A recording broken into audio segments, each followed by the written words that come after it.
So the first thing I want to do is really eviscerate this sort of both sides argument that exists between or during or going on or happening during this Israel-Hamas war.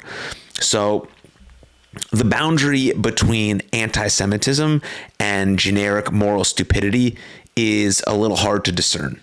And I'm not sure it's always important to find it. I'm not sure it matters why a person can't distinguish between collateral damage in a necessary war and conscious acts of genocidal sadism that are celebrated as religious sacrament by a death cult.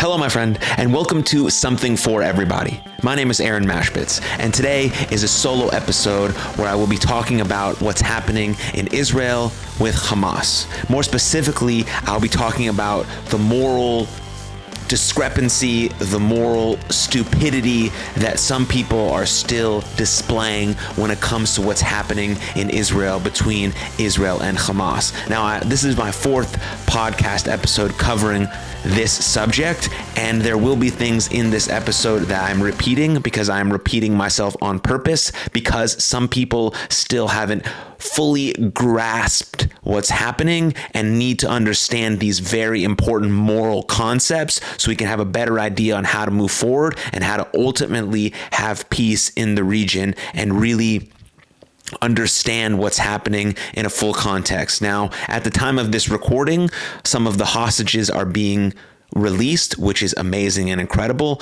I'm beyond happy that those people and children are able to be set free and reconnect with their family and start trying to heal from the absolute horror and atrocities that they faced while being kidnapped and prisoners. And so I urge you to take a deep dive into that and what's happening in that context with the hostages. But I will be discussing sort of the morality of it all so we can really, really understand who's right, who's wrong, what's to go forward, what are the all of this stuff that I've been talking about in sort of the previous episodes that I've done on this. But I'm borrowing some very, very, very important points from some of my favorite thinkers on this subject, including Sam Harris and Barry Weiss. So I encourage you to also to follow them on more things about this topic so we can really think deep about the morality of this and how we should go about thinking about what's happening with Israel and Hamas. So the first thing I want to do is really eviscerate this sort of both sides argument that exists between or during or going on or happening during this Israel-Hamas war. So the boundary between anti-Semitism and generic moral stupidity is a little hard to discern. And I'm not sure it's always important to find it. I'm not sure it matters why a person can't distinguish between collateral damage in a necessary war and conscious acts of genocidal sadism that are celebrated as religious sacrament by a death cult. Our streets have been filled with people literally tripping over themselves in their eagerness to demonstrate that they cannot distinguish between those who intentionally kill babies and those who inadvertently kill them, having taken great pains to avoid them killing them while defending themselves against the very people who have just intentionally tortured and killed innocent men, women, and yes, babies, and who are committed to doing this again at any opportunity and are using their own innocent non-combatants as human shields. If you're both siding this situation, or worse, if you're supporting the wrong side, you're waving the flag of people who murder non-combatants intentionally, killing parents in front of their children and children in front of their parents, burning people alive at music festivals devoted to peace, and decapitating others and dragging their dismembered bodies through the streets, all to shouts of "God is great." If you're recognizing the humanity of actual barbarians while demonizing the people who worry about war crimes, who drop leaflets and call cell phones for days in effort to get non-combatants to leave specific buildings before they are bombed because those buildings sit on top of tunnels filled with genocidal lunatics who have again just insidiously tortured and murdered families as though it were a religious sacrament, because for them, it is religious sacrament. If you have landed proudly and sanctimoniously on the side of this asymmetry, this vast gulf between savagery and civilization, while marching through the quad of an Ivy League university wearing yoga pants, I'm not sure it matters that your moral confusion is due to the fact that you just happen to hate Jews, whether you're an anti-Semite or just an apologist for atrocity is probably immaterial. The crucial point here is that you are dangerously confused about the moral norms and political sympathies that make life in this world worth living. What is more, you don't even care about what you think you care about, because you have failed to see that Hamas and jihadists generally are the principal cause of all the misery and dysfunction we see, not just in Gaza, but throughout the Muslim world. Very important. Now, it's almost been 3 months at the time of this recording, post Hamas's October 7th attack. And it's important to still keep a very bright line that exists between good and a very specific form of evil. It is the evil of bad ideas. Ideas so bad that they can make even ordinary human beings impossible to live with. It is important to point out that not only members of Hamas, but ordinary Gazans appear to have taken part in the torture and murder of innocent Israelis and taking of hostages. How many did this, and how many ordinary Gazans were dancing in the street and spitting on the captured women and girls who were paraded before them, having been raped and tortured? What percentage of Palestinians in Gaza or in the West Bank, many of whom are said to hate Hamas for their corruption and incompetence and brutality, nevertheless support what they did on October 7th with clear conscience, based on what they believe about the Jews and the ethics of jihad? I don't know. But I'm sure that the answers to these questions would be quite alarming. We're talking about a culture that teaches Jew hatred and the love of martyrdom in its elementary schools, many of which are funded by the UN. Of course, all of this horror is compounded by the irony that Jews who were killed on October 7th were, for the most part, committed liberals and peace activists. Hamas killed the sorts of people who volunteer to drive sick Palestinians into Israel for medical treatment. They murdered the most idealistic people in Israel. They raped, tortured, and killed young people at a trance dance music festival devoted to peace, half of whom were probably on MDMA, feeling nothing but love for all humanity when jihadists arrived. In terms of cultural and moral distance, it's like the Vikings showed up at Burning Man and butchered everyone in sight. Just think about what happened at the Supernova Music Festival. At least 260 people were murdered in the most sadistically gruesome ways possible. Decapitated, burned alive, blown up with grenades. And from the jihadist side, this wasn't an error. It's not that they could have known what was in the hearts of those beautiful young people. They would have thought, oh my God, we're killing the wrong people. These people weren't our enemies. These people are filled with love and compassion and want nothing more than to live peace with us. No. The true horror is that given what jihadists believe, those were precisely the sorts of people any good Muslim should kill and send to hell when they have been tortured in fire for eternity. From the jihadist point of view, there is no mistake here, and there is no basis for remorse. Please absorb this fact. Absorb it if you're still having confusion about what's going on. For the jihadist, all of this sadism, the torture of murder of helpless, terrified people, is an act of worship. This is the sacrament. This isn't some nauseating departure from the path to God. This isn't stalled spiritual progress, much less sin. This is what you do for the glory of God. This is what Muhammad himself did. But you have to understand that the people who butchered over 1,400 innocent men, women, and children in Israel on October 7th were practicing their religion sincerely. They were doing every bit as spiritual from their point of view as the trance dancers at the Supernova Festival were being from theirs.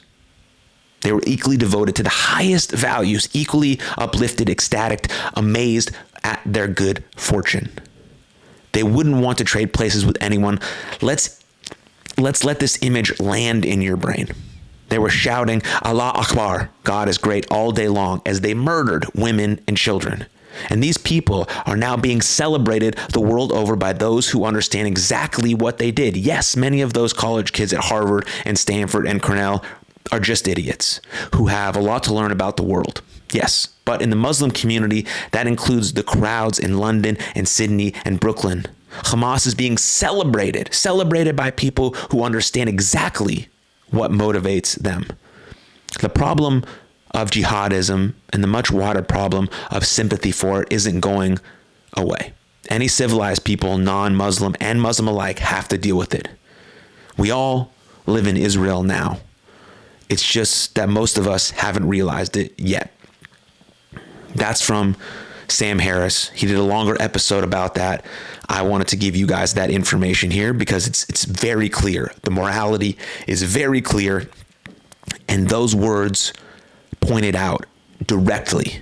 So let that sink in, absorb that, think about that, and then allow that to move forward with your decision making.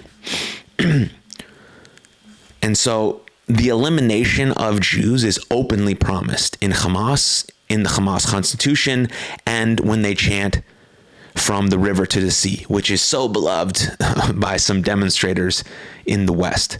Right, Gazans voted for Hamas in 2005 in far greater proportions than Germans voted for the Nazis in 1932. And a good proportion of them celebrated wildly what Hamas paraded its hostages through the streets of Gaza in the afternoon of October 7th. Again, just reiterating these facts about morality. Kershaw writes on how the final solution would not have been possible without the depersonalization and debasement of the figure of the Jew. In both Gaza and the West Bank, printed educational textbooks present Jews as despicable, worthless, and sinister figures, utterly depersonalized and debased. This is a recipe for further generational conflict. Kershaw argues that in Nazi Germany, ordinary Germans had quote-unquote mild anti-Semitism and was clearly quite incapable of containing the progressive radical dynamism of the radical fanatics and the deadly bureaucratization of the doctrine of race hatred. This is still more true of Gaza today. That's just talking about what happened in Nazi Germany and what happened and what's happening with Hamas. And the difference is that Hamas is out in the open, blatantly publicizing their hatred and their genocidal tendencies toward the Jewish people. And we have to take that seriously because we can see the rampant anti-Semitism all over the world. We have to take care of our Jewish brothers and sisters, and we have to take this seriously about how to go forward and move into peace, into love, and things like that. And it's very important. And so I just wanted to point that out as I get into this last bit from a very, very important voice in the Jewish community, which is Barry Weiss, who runs the Free Press, who've done amazing work throughout this Israel-Hamas war, like presenting the best, most factual information they can. And Barry is a really an important figure, and I trust her voice. And this is something that she wrote about diversity, equity, and inclusion, or DEI. In theory, all three of these words represent noble causes. They are, in fact, all causes to which American Jews in particular have long been devoted both individually and collectively. But in reality, these words are now metaphors for an ideological movement bent on recategorizing every American, not as an individual, but as an avatar of an identity group. His or her behavior prejudged, accordingly setting up all of this kind of zero-sum game. But nothing has made the dangers of DEI clearer than what's happening these days on our college campuses. the places where our future leaders are nurtured. It is there that the hideousness of this worldview has been on full display over the past few weeks. We see students and professors immersed not in facts, knowledge, or in history, but in dehumanizing ideology that has led them to celebrate or justify terrorism. Jews who understand that being made in the image of God bestows sanctity to every human life must not stand by as this principle, so central to the promise of this country and hard-won freedoms, is erased. It is time to end DEI for good. No more standing by as people are encouraged to segregate themselves. No more forced declarations that you will prioritize identity over excellence. No more compelled speech. No more going along with little lies for the sake of being polite. The Jewish people have outlived every single regime and ideology that has sought our elimination. We will persist one way or another, but DEI is undermining America and that for which it stands, including the principles that have made it a place of unparalleled opportunity, safety, and freedom for so many. Fighting is the least we owe this country. Again, longer article from Barry Weiss, but the most important keys are right there. And so I encourage you to hear this, listen to this, and then go take a deep dive for yourself. Think about your morality, you as a human, your capacity for evil and for violence and for love, and what can we do as everyday people to encourage hope, to encourage peace, to encourage love, but also to encourage facts and actual knowledge and drawing a moral line between good and evil when it's so bright. Things like that are very important. So I encourage you again to take a deep dive for yourself. I gave you some of the best information I have right here, as I've done on the previous 3 episodes I've done on this subject. This is the 4th. I'm sure I will continue to do more as new information continues to unfold. But the focus of this episode really was to iterate and really nail down the morality in this issue so we can take a stand and we can fight. Because as Barry says, right, fighting for what's right, standing up for what's right is what we owe, for what people have before us have given us, what people have before have given us. That is our duty, that is our right, is our moral obligation, is our moral responsibility to stand up for right and become the best version of ourselves in greatest service of the world, so we can uplift and encourage each other to do the same. So thank you for your time and attention. I'll see you next time. Cheers. What's up, everybody? Thank you for tuning into that episode. And if you enjoyed it, click here for another full-length episode of the podcast. And please don't forget to subscribe. But above all else, most importantly, please take good care of yourselves and others. And I'll see you next time. Lots of love. Cheers.